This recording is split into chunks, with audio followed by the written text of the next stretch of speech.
So Trump said he wanted to bring all manufacturing back to the United States. I remember hearing it. You remember hearing it. I'm sure we all do. But now he just cut a trade deal with India, and a major U.S. manufacturer is moving their operations from China here to the Dominican Republic. So, surprise, surprise, Trump lied. But I think it's probably the best thing that can happen for DR, and I'm going to explain that in today's video. In detail, unedited, let's dive into it.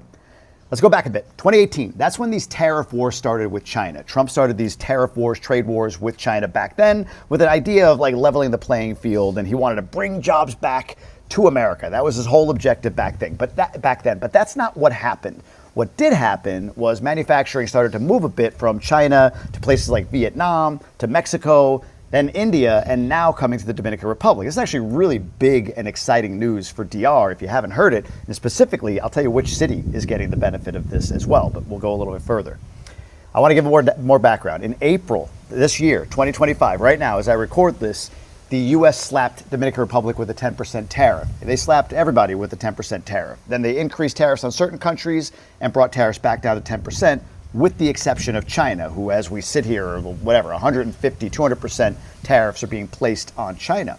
So what the DR did, though, when they got hit with this 10% tariff, was not fight it. They didn't whine about it. They literally sent a contingent to the United States to negotiate the tariff. So rather than be a foe like China, they became a friend, or remained a friend in the Dominican Republic with the United States, which I think is really, really important. So no retaliation, no attempts to do anything bad, just saying, hey, how can we work with you a little bit more? But then came this bombshell.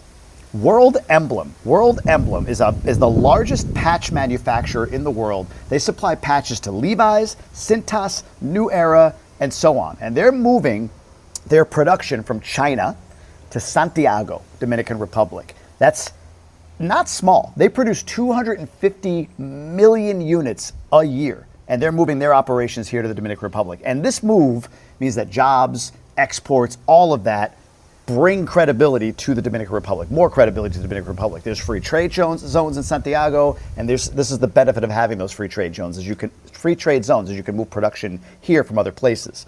So the reason is tariffs made China too expensive. And when you look at other countries like Mexico and Puerto Rico, they're also more expensive than the Dominican Republic. So this became, for World Emblem, the obvious choice to come here. And at the same time, the Trump administration in the United States is now cutting a trade deal with India.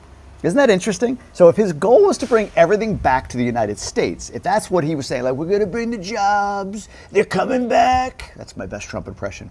If that was real, then you're not cutting deals with countries like India. You're not seeing what was the name of the company? World Emblem bring production from China to a country like Dominican Republic. You're not seeing that. That's not what would happen if the true intent were to bring jobs back to the United States.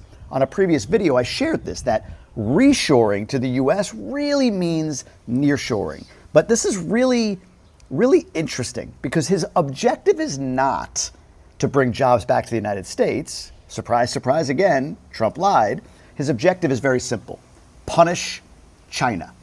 Decouple from China. Make China feel pain. He's been saying it for years. China has had a massive trade imbalance with the United States and the world at large, and they've been cheating in so many ways. We all know this. That's not politically left or right. That's just real. But his objective is simply to punish China, which, whatever, punish China.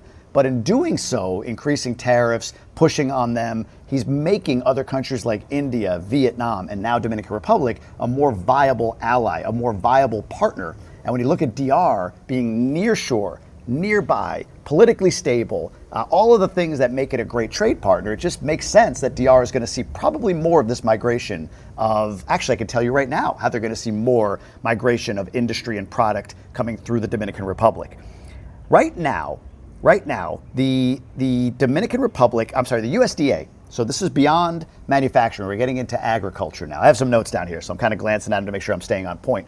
But the USDA announced that they're bringing 30 plus food companies to Santo Domingo, right here in the Dominican Republic, in July to expand U.S. food exports to DR, Haiti, Jamaica. So again, becoming a trade partner with the United States. And in addition, Total Energies just signed a 15-year deal to power cleaner energy in DR, which would mean it gets DR closer to their goal of reducing reducing emissions as well as more independent power by the year 2030. So this is all happening in July with the USDA coming by, and then this 15-year deal was just signed with the Dominican Republic.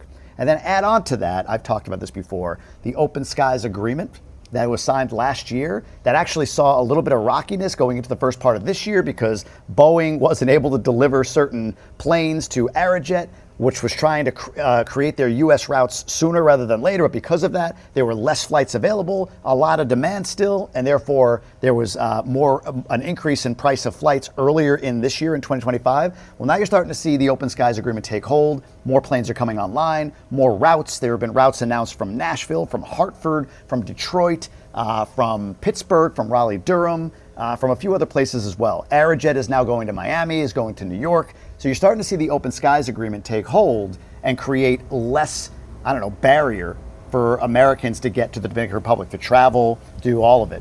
In fact, this is an interesting side stat. I announced recently that in February, DR saw a 10% dip in tourism. And my prediction is we'll see that sustained. However, I'm somewhat wrong. In March, at the end of March, they announced the Q1 stats, and I think DR was up 4 or 6% year over year. But here's the thing.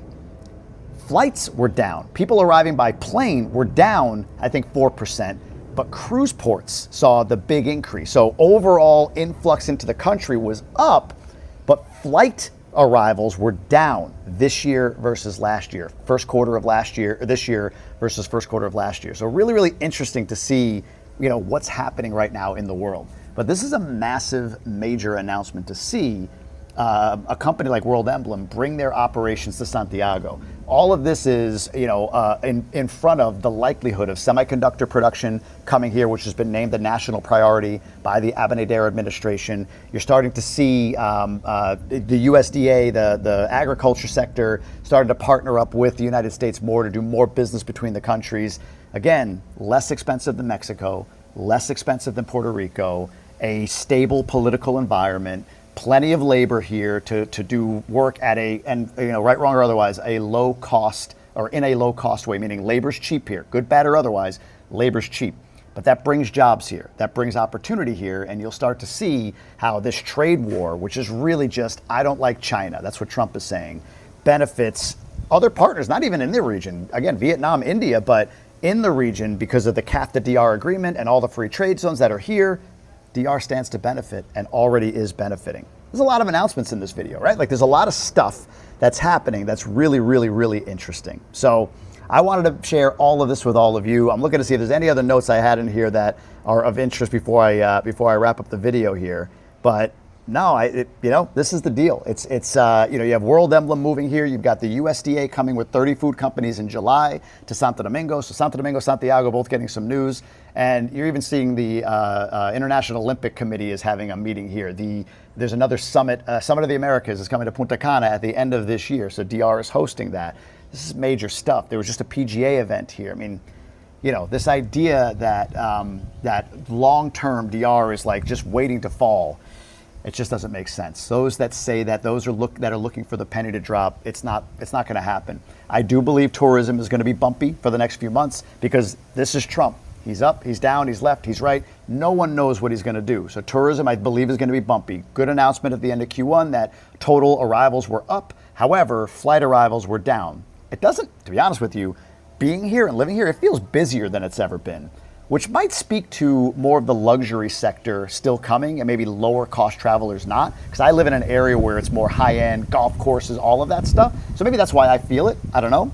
But we'll see what happens. But you're seeing that happen right now, which is really, really interesting to see. But I think it'll be bumpy. I also think real estate, because of Haitian migration, we'll see if that actually sticks or if it's just like newsworthy and then they stop deporting people. We'll see. Or when they go to deport, if the agents just take a payoff and let the Haitian worker stay, whatever. But there's been a lot of movement lately. If it takes hold, if Abinader's policies take hold, will reduce low-cost labor, increasing the price of real estate and forcing DR upmarket, meaning luxury buyers, higher-end buyers, $3,000, $4,000, $5,000 minimum purchases versus the $150,000, $170,000, $80,000, $90,000, $100,000 purchases. That's all very possible if low-cost labor is shipped back to Haiti. There's a lot happening in Haiti right now too. There's gang violence closer to the border. DR has increased troops to the border. There's a ton happening over there, but you get the point. There's so much going on right now. But I see DR just flexing and bending and figuring out ways, despite what's going to be a turbulent economy because Trump is up and down and left and right. Who knows what he's going to do? He's unpredictable, and unpredictable makes the stock market do what it's doing. But it's a really, really interesting time. Listen, I'm very bullish living here, seeing what I see, hearing this information. And I'll just say this, if you are looking to do anything in terms of investing down here, or if you have invested, or if you have an issue with the investment that you've made, I have links down below for real estate agents. Actually, one of my real estate agents that I refer to just closed a property with somebody that I referred them to in Cabarete, so congrats to them. There's an attorney link below if you need an attorney to help you out with anything, whether you're in the middle of something, about to close on something, just want to have one on retainer, click the link below and you can get with that attorney. And then Boardwalk Developments is who I've invested with in Cortecito. Feel free to click that link as well, and we'll get you on that list, and you can get contacted by Boardwalk Developments, a developer that I trust. I'm invested. We'll see what happens with it. I'm excited about it. They're supposed to deliver my unit in December, I believe. So anyway, that's what's going on in the world. That's what's going on in DR.